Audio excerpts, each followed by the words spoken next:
ಈ ಒಂದು ವಿಡಿಯೋದಲ್ಲಿ ಯೂನಿಟ್ 4 ಏನಿದೆ ಟ್ಯಾಲಿ ಕಂಪ್ಯೂಟರ್ ಅಕೌಂಟಿಂಗ್ ಟ್ಯಾಲಿ ಪ್ರೈಮಲ್ಲಿ unit 4 transactions in Tally. So ಅದರಲ್ಲಿ ಯಾವೆಲ್ಲ ಕ್ವಶನ್ಸ್ 2 ಮಾರ್ಕ್ಸ್ ಅಲ್ಲಿ ಇಂಪಾರ್ಟೆಂಟ್ ಅಂತ ಹೇಳಿದೆ ಅದಕ್ಕೆ ಸಂಬಂಧಪಟ್ಟಂತ ಜಸ್ಟ್ ಬ್ರೀಫ್ ಇನ್ಫಾರ್ಮೇಶನ್ಸ್ ಅನ್ನ ಮೀನಿಂಗ್ ಏನಿರುತ್ತೆ ಅಂತ ಎಕ್ಸ್ಪ್ಲೈನ್ ಮಾಡಿಬಿಟ್ಟು, ಸೊ ಈ ಒಂದು ನೋಟ್ಸ್ ಅನ್ನ ನಾನು ನಿಮ್ಮ ಡಿಸ್ಕ್ರಿಪ್ಷನ್ ಹಾಕಿರ್ತೀನಿ, ತಗೊಂಡು ಪ್ರಾಪರ್ ಆಗಿ ಓದ್ಕೊಳ್ಳಿ. ಜಸ್ಟ್ ನಾನು ಬ್ರೀಫ್ ಆಗಿ ಮೈನ್ ಏನು ಕಾನ್ಸೆಪ್ಟ್ ಇರುತ್ತೆ, ಹೇಗೆ ಬರೀಬೇಕು ಅನ್ನೋದನ್ನ ಮಾತ್ರ ಎಕ್ಸ್ಪ್ಲೈನ್ ಮಾಡಿ ಕೊಡ್ತೀನಿ. ಸೊ ಈ ನೋಟ್ಸನ್ನ ಡಿಸ್ಕ್ರಿಪ್ಷನಲ್ಲಿ ಹಾಕಿರ್ತೀನಿ, ತಗೊಂಡು ನೋಡ್ಕೊಳ್ಳಿ, ಯೂಸ್ಫುಲ್ ಆಗುತ್ತೆ. So first one, what is voucher in Tally ಅಥವಾ ಟ್ಯಾಲಿ ಪ್ರೈಮ್ ಅಂತ ಕೇಳಿದ್ರೆ, ಓಚರ್ ಅಂದ್ರೆ ಗೊತ್ತಿಲ್ಲ. Voucher in Tally Prime, voucher ಅಂದ್ರೆ it is a documentary evidence, document use to record the business transaction in accounting system.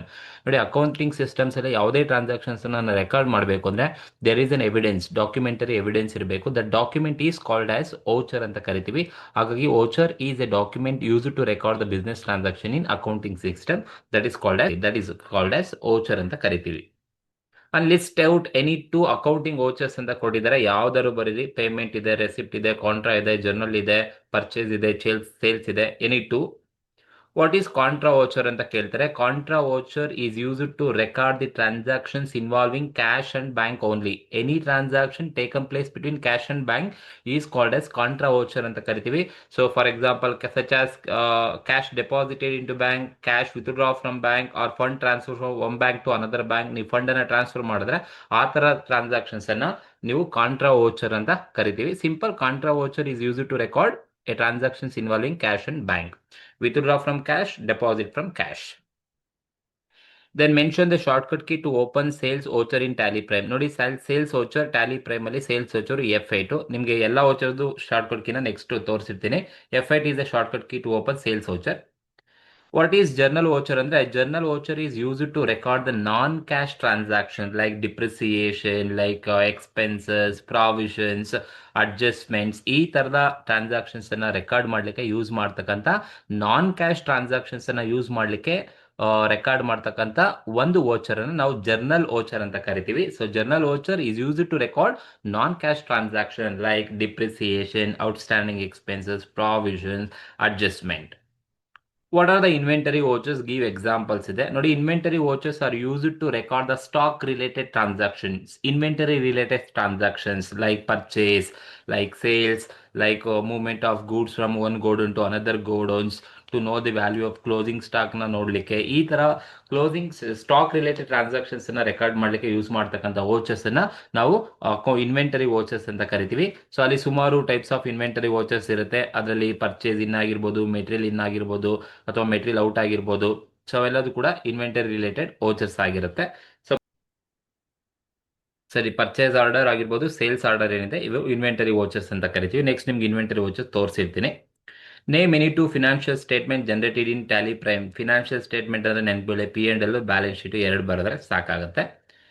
And what is the use of day book report in Tally Prime? ನೋಡಿ, day book reports display all voucher entries during the particular period and it helps reviewing daily business transaction. ನಾವು day book ಅನ್ನ ಏನಕ್ಕೆ use ಮಾಡ್ತೀವಪ್ಪ ಅಂದ್ರೆ, day to day transactions ಅನ್ನ record ಮಾಡ್ಲಿಕ್ಕೆ ನಾವು day book ಅಂತ ಕರಿತೀವಿ.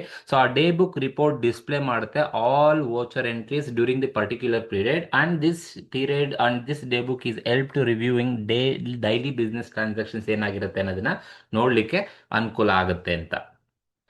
Define debit note and credit note ಅಂತ ಕೇಳಿದ್ರೆ ನೋಡಿ, debit note is issued by the buyer to the seller to record the purchase return or excess charges. Debit note is usually called as purchase return ಅಂತ ಕರಿತೀವಿ. Purchase return ನಾವು record ಮಾಡಲಿಕ್ಕೆ debit note ಅನ್ನು use ಮಾಡ್ತೀವಿ. So ಹಾಗಾಗಿ any document is issued by the buyer to the seller for because of purchase return made, then that time debit note ಅನ್ನ record ಮಾಡಬೇಕಾಗುತ್ತೆ. ಅದಕ್ಕೆ opposite credit note. Credit note document ಅನ್ನ issue ಮಾಡೋದು seller to the buyer recording to sales returns ಅನ್ನ record ಮಾಡಲಿಕ್ಕೆ credit note ಅನ್ನ seller ಬೈಯರ್ಗೆ ಕೊಡ್ತಾನೆ, ಅದನ್ನ ನಾವು ಕ್ರೆಡಿಟ್ ನೋಟ್ ಅಂತ ಕರಿತೀವಿ. ಸೊ ಡೆಬಿಟ್ ನೋಟ್ ಅಂದ್ರೆ ಪರ್ಚೇಸ್ ರಿಟರ್ನ್, ಬೈಯರ್ ಸೆಲ್ಲರ್ಗೆ ಕೊಡ್ತಕ್ಕಂಥ ಡಾಕ್ಯುಮೆಂಟ್. ಕ್ರೆಡಿಟ್ ನೋಟ್ ಅಂದ್ರೆ ಸೇಲ್ಸ್ ರಿಟರ್ನ್, ಸೆಲ್ಲರು ಬೈಯರ್ಗೆ ಕೊಡ್ತಕ್ಕಂಥ ಡಾಕ್ಯುಮೆಂಟ್. ಇದು ಸೆಕ್ಷನ್ಸ್ ಏನಲ್ಲಿ ಇರ್ತಕ್ಕಂಥದ್ದು. ಅಂಡ್ ಸೆಕ್ಷನ್ ಬಿ ನಲ್ಲಿ ಇಂಪಾರ್ಟೆಂಟ್ ಕ್ವಶನ್ಸ್ ಹೇಳಿದೆ. Briefly explain the different types of voucher ಅಂತ ಕೇಳಿದ್ರೆ ನಿಮಗೆ ಗೊತ್ತಿರಬೇಕು. ವೋಚರ್ ಅಂದ್ರೆ ನಾನು ಆಗಲೇ ಹೇಳಿದಾಗೆ documentary evidence to record the transactions in books of accounts ಅಲ್ಲಿ ನೀವೇನು ಟ್ರಾನ್ಸಾಕ್ಷನ್ಸ್ ಅನ್ನ ರೆಕಾರ್ಡ್ ಮಾಡ್ಲಿಕ್ಕೆ ಯೂಸ್ ಮಾಡ್ತಕ್ಕಂಥ ಒಂದು ಡಾಕ್ಯುಮೆಂಟರಿ ಎವಿಡೆನ್ಸ್ ಡಾಕ್ಯುಮೆಂಟ್ ಅನ್ನ ನಾವು ವೋಚರ್ ಅಂತ ಕರಿತೀವಿ. ಸೊ ಇನ್ ಟ್ಯಾಲಿನಲ್ಲಿ ಎರಡು ತರ ವೋಚರ್ಸ್ ಇದೆ. ಒಂದು ಅಕೌಂಟಿಂಗ್ ವೋಚರ್ ಇದೆ, ಇನ್ನೊಂದು ಇನ್ವೆಂಟರಿ ವೋಚರ್ಸ್ ಇದೆ. ಜಸ್ಟ್ ಅಕೌಂಟಿಂಗ್ ವೋಚರ್ಸ್ ಯಾವ್ದೆಲ್ಲ ಇದೆ ಅಂದ್ರೆ ಇವೆಲ್ಲ ಅಕೌಂಟಿಂಗ್ ವೋಚರ್ಸ್. ಸೊ ನಾನು ನಿಮಗೆ ನೋಟ್ಸ್ ಅಲ್ಲಿ ಫುಲ್ ಡೀಟೇಲ್ ಆಗಿ ಕೊಟ್ಟಿರ್ತೀನಿ, ಆ ಆನ್ಸರ್ ಸಮೇತ ಅದನ್ನ ನೋಡ್ಕೊಳ್ಳಿ, ಡಿಸ್ಕ್ರಿಪ್ಷನ್ಸ್ ಅಲ್ಲಿ ಹಾಕಿರ್ತೀನಿ. ಅಕೌಂಟಿಂಗ್ ವೋಚರ್ಸ್ ಅಂದ್ರೆ purchase voucher, sales voucher, contra voucher, payment voucher, receipt voucher, general voucher, credit note, debit note and debit note, ಇಷ್ಟು ಕೂಡ ಅಕೌಂಟಿಂಗ್ ವೋಚರ್ ಮಾತ್ರ ಇರ್ತಕ್ಕಂಥದ್ದು. ನೋಡಿ, ಪರ್ಚೇಸ್ ವೋಚರ್ ಅಂದ್ರೆ if you are purchase any kind of goods from any one, then the purchase made on credit basis, then you need to be record purchase voucher ಅಲ್ಲಿ record ಮಾಡಬೇಕಾಗುತ್ತೆ. So sales ವೋಚರ್ನ ಯಾವಾಗ record ಮಾಡ್ತೀರಾ ಅಂದ್ರೆ ಯಾವ್ದಾ goods ಅನ್ನ ನೀವು sale ಮಾಡಿದ್ದೀರಾ, credit ಅಥವಾ ಕ್ಯಾಶ್ಗೆ ನೀವು ಸೇಲ್ ಮಾಡಿದ್ದೀರಾ ಅಂದ್ರೆ ಸೇಲ್ಸ್ ವೋಚರ್ ಅನ್ನ ರೆಕಾರ್ಡ್ ಮಾಡಬೇಕಾಗುತ್ತೆ. ಕಾಂಟ್ರಾ ವೋಚರ್ ಅಂದ್ರೆ ಯಾವುದೇ ತರದ ಟ್ರಾನ್ಸಾಕ್ಷನ್ ಬ್ಯಾಂಕು ಮತ್ತೆ ಕ್ಯಾಶ್ ನ ಮಧ್ಯೆ ಆಗ್ತಾ ಇದೆ ಅಂದ್ರೆ ಆ ತರ ಟ್ರಾನ್ಸಾಕ್ಷನ್ ನಾವು ಕಾಂಟ್ರಾ ವೋಚರ್ ಅಂತ ಕರಿತೀವಿ. So any transaction taken place between cash and bank, that transaction called as contra voucher ಅಂತ ಕರಿತೀವಿ. And payment voucher is used to be record only when payment made by company. So in cash or check ಕೇಂದ್ರಗಳಾದ್ರೂ payment ಮಾಡ್ತಾ ಇದ್ದೀರಾ, so then payment ವೋಚರ್ನ record ಮಾಡಬೇಕಾಗುತ್ತೆ.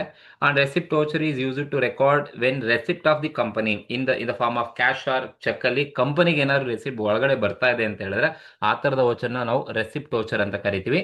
And journal voucher it is used to be record a non-cash transaction like any adjustment, any outstanding expenses like provisions, like depreciations, ಈ ತರ ನಾನ್ cash transactions ಇದ್ದಾಗ ಆ ಒಂದು ಟ್ರಾನ್ಸಾಕ್ಷನ್ ನ ರೆಕಾರ್ಡ್ ಮಾಡ್ಲಿಕ್ಕೆ ನಾವು ಜರ್ನಲ್ ವೋಚರ್ ನ ಯೂಸ್ ಮಾಡ್ತೀವಿ.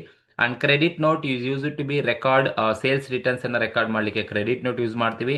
ಅಂಡ್ ಡೆಬಿಟ್ ನೋಟ್ ಅನ್ನ ಪರ್ಚೇಸ್ ರಿಟರ್ನ್ ಅನ್ನ ಯೂಸ್ ಮಾಡ್ಲಿಕ್ಕೆ ನಾವು ಪರ್ಚೇಸ್ ರಿಟರ್ನ್ ಡೆಬಿಟ್ ನೋಟ್ ಅನ್ನ ಯೂಸ್ ಮಾಡ್ತಕ್ಕಂಥದ್ದು. ಇದು ಅಕೌಂಟಿಂಗ್ ವೋಚರ್ಸ್ ಅಲ್ಲಿ 8 ಕೂಡ ಬರೀಬೇಕು. ಅದ್ರ ಜೊತೆಗೆ ನೀವು ಪಾತ್ ಅನ್ನ ಬರೀಬೇಕಾಗುತ್ತೆ. ಸೊ ಅದಕ್ಕೆ ಸಂಬಂಧಪಟ್ಟ ಡೀಟೇಲ್ ಮೀನಿಂಗ್ ಇಲ್ಲಿ ಕೊಟ್ಟಿರ್ತೀನಿ. ಸೊ ಪಾತ್ ಬರೀತೀರ ಅಂದ್ರೆ ನೋಡಿ, ಪರ್ಚೇಸ್ ವೋಚರ್ಗೆ F5 ಶಾರ್ಟ್ಕಟ್ ಕೀ ಬಂದು F9 ಇರುತ್ತೆ. So gate way of Tally accounting voucher F9 purchase ಮೇಲೆ ಕ್ಲಿಕ್ ಮಾಡಿದ್ರೆ ಪರ್ಚೇಸ್ ವೋಚರ್ ಬರುತ್ತೆ. ಸೇಮ್ ಸೇಲ್ಸ್ ವೋಚರ್ ಮಾಡ್ತೀರಾ, so gate way of Tally accounting voucher click F8 sales voucher ಸಿಗುತ್ತೆ. Contra voucher ಅಂತ ಹೇಳಿದ್ರೆ same gate way of tally inventory voucher click F4 is A shortcut key for contra voucher. And payment voucher ಅಂತ ಬಂದಾಗ same F5 shortcut key ಇರುತ್ತೆ. Gate way of Tally accounting voucher click on F5 ಮೇಲೆ click ಮಾಡಿದ್ರೆ payment voucher open ಆಗುತ್ತೆ. And receipt voucher ಅಂದ್ರೆ gateway of Tally accounting voucher click on F6 receipt voucher ಹೋಗುತ್ತೆ. And gateway of Tally accounting voucher click on F7 ಮೇಲೆ click ಮಾಡಿದ್ರೆ ನಿಮಗೆ journal voucher ಸಿಗುತ್ತೆ. And credit note ಬೇಕು ಅಂತ ಹೇಳಿದ್ರೆ ಕಂಟ್ರೋಲ್ F8 ಮೇಲೆ ಕ್ಲಿಕ್ ಮಾಡಿದ್ರೆ ಕ್ರೆಡಿಟ್ ನೋಟ್ ಬರುತ್ತೆ. ಅಂಡ್ ಡೆಬಿಟ್ ನೋಟ್ ಬೇಕು ಅಂದ್ರೆ ಕಂಟ್ರೋಲ್ F9 ಮೇಲೆ ಕ್ಲಿಕ್ ಮಾಡಿದ್ರೆ ಡೆಬಿಟ್ ನೋಟ್ ಸಿಗುತ್ತೆ. ಅಂಡ್ ಇದು ಅಕೌಂಟಿಂಗ್ ವೋಚರ್ಸ್ ಅಲ್ಲಿ ಇರೋದು. ನೆಕ್ಸ್ಟ್ ಇನ್ವೆಂಟರಿ ವಾಚರ್ಸ್ ಅಂದ್ರೂ ಕೂಡ ನೀವು ಅಕೌಂಟಿಂಗ್ ವಾಚರ್ಸ್ ನ ಕರೆಕ್ಟ್ ಆಗಿ ಬರೆದ್ರೆ ಸಾಕು. ಇನ್ವೆಂಟರಿ ವಾಚರ್ಸ್ ಅಲ್ಲಿ ಇಷ್ಟು ಕೂಡ inventory vouchers: purchase order, sales order, delivery note, stock journal, material in, material out, rejection in, rejection out, reverse journal, physical stock, ಇವೆಲ್ಲದೂ ಕೂಡ ಇನ್ವೆಂಟರಿ ರಿಲೇಟೆಡ್ ವೋಚರ್ ಅಂತ ಕರಿತೀವಿ. ಸೊ ಹಾಗಾಗಿ ನಿಮಗೆ 10 ಮಾರ್ಕ್ಸ್ ಕೇಳಿದ್ರೆ ಅಕೌಂಟಿಂಗ್ ವೋಚರ್ ಮತ್ತು ಇನ್ವೆಂಟರಿ ವೋಚರ್ಸ್ ಬರೀಬೇಕು. Especially ನೀವು ಅಕೌಂಟಿಂಗ್ ವೋಚರ್ಸ್ ಅನ್ನ ಎಕ್ಸ್ಪ್ಲೇನ್ ಅನ್ನ ಮಾಡಬೇಕಾಗುತ್ತೆ. ಇನ್ವೆಂಟರಿ ವೋಚರ್ಸ್ ಅನ್ನ ನೀವು ಪಾಯಿಂಟ್ಸ್ ಅನ್ನ ಬರೆದ್ರೆ ಕೂಡ ಸಾಕಾಗುತ್ತೆ. ಕ್ವಶನ್ ಈಸ್, ನಿಮ್ಗೆ ಈ ಒಂದು ಯೂನಿಟ್ ಅಲ್ಲಿ ಇರ್ತಕ್ಕಂಥದ್ದು explain the various reports available in Tally ಅಂತ ಕೇಳ್ತಾರೆ. ಎಲ್ಲಾ ರಿಪೋರ್ಟ್ಸ್ ಅನ್ನು ಬರೀ ಅಂದ್ರೆ ಟ್ಯಾಲಿನಲ್ಲಿ ಯಾವೆಲ್ಲ ರಿಪೋರ್ಟ್ ಸಿಗುತ್ತೆ ಅಂತ ಹೇಳಿದ್ರೆ ಒಂದು ಕ್ಯಾಶ್ ಬುಕ್ ಸಿಗುತ್ತೆ, ಪರ್ಚೇಸ್ ಬುಕ್ ಸಿಗುತ್ತೆ, ಸೇಲ್ಸ್ ರಿಜಿಸ್ಟರ್ ಇದೆ, ಪರ್ಚೇಸ್ ರಿಜಿಸ್ಟರ್ ಸಿಗುತ್ತೆ, ನಿಮಗೆ ಬ್ಯಾಲೆನ್ಸ್ ಶೀಟ್ ಸಿಗುತ್ತೆ, ಟ್ರಯಲ್ ಬ್ಯಾಲೆನ್ಸ್ ಸಿಗುತ್ತೆ, ರೇಷಿಯೋ ಅನಾಲಿಸಿಸ್ ಸಿಗುತ್ತೆ, ಸ್ಟಾಕ್ ಸಮ್ಮರಿ ಇದೆ, ಫಂಡ್ ಫ್ಲೋ ಇದೆ, ಕ್ಯಾಶ್ ಫ್ಲೋ ಇದೆ, ಜೊತೆಗೆ ಪ್ರಾಫಿಟ್ ಅಂಡ್ ಲಾಸ್ ಕೂಡ ಸಿಗುತ್ತೆ ನಿಮಗೆ. So profit and loss account ಕೂಡ ಸಿಗುತ್ತೆ. That is profit and loss account ಕೂಡ ಸಿಗುತ್ತೆ. ಸೊ ಇವೆಲ್ಲದೂ ಕೂಡ various reports available in Tally. So ಸುಮಾರು ರಿಪೋರ್ಟ್ಸ್ ಇದೆ. ಸೊ ಕ್ಯಾಶ್ ಬುಕ್ ಅಂದ್ರೆ ಏನು, ಬ್ಯಾಂಕ್ ಬುಕ್ ಅಂದ್ರೆ ಏನು, ಸೇಲ್ಸ್ ಬುಕ್ ಅಂದ್ರೆ ಏನು, ಪರ್ಚೇಸ್ ರಿಜಿಸ್ಟರ್ ಅಂದ್ರೆ ಏನು, ಬ್ಯಾಲೆನ್ಸ್ ಶೀಟ್ ಅಂದ್ರೆ ಏನು, ಪ್ರಾಫಿಟ್ ಅಂಡ್ ಲಾಸ್ ಅಕೌಂಟ್ ಅಂದ್ರೆ ಏನು, ಟ್ರಯಲ್ ಬ್ಯಾಲೆನ್ಸ್ ಅಂದ್ರೆ ಏನು, ರೇಷಿಯೋ ಅನಾಲಿಸಿಸ್ ಅಂದ್ರೆ, ಸ್ಟಾಕ್ ಸಮ್ಮರಿ ಅಂದ್ರೆ ಏನು, fund flow statement, cash flow statement ಅಂದ್ರೆ ಏನು, ಇಷ್ಟು ನೀವು ಮೀನಿಂಗ್ ಅನ್ನ ಬರಿಬೇಕಾಗುತ್ತೆ. ಸೊ ಇಷ್ಟು ರಿಪೋರ್ಟ್ಸ್ ಕೂಡ ನೀವು ಪಾಯಿಂಟ್ ಹಾಕಿ ಜಸ್ಟ್ ಆಯಾ ಮೀನಿಂಗ್ ಅನ್ನ ಓದ್ಕೊಳ್ಳಿ. ಆಯಾ ಮೀನಿಂಗ್ ಅನ್ನ ಬರೆದ್ರೆ ನೀವು ಸಾಕಾಗುತ್ತೆ. ಇದು ವೇರಿಯಸ್ ರಿಪೋರ್ಟ್ಸ್ ಅಂತ ಬಂದಾಗ ನಿಮ್ಗೆ ಅಟ್ಲೀಸ್ಟ್ ಗೊತ್ತಿಲ್ಲ, cash book, bank book, sales register, purchase register, balance sheet, profit and loss, trial balance, ratio analysis, stock summary, cash flow statement and fund flow statement, ಇವೆಲ್ಲ various financial reports available in Tally ಅಂತ ಕರಿತೀವಿ. ಇದಕ್ಕೆ ನೀವು ನೋಟ್ಸಲ್ಲಿ ಹಾಕಿರ್ತೀನಿ, ನೀವು ನೋಡ್ಕೊಳ್ಳಿ.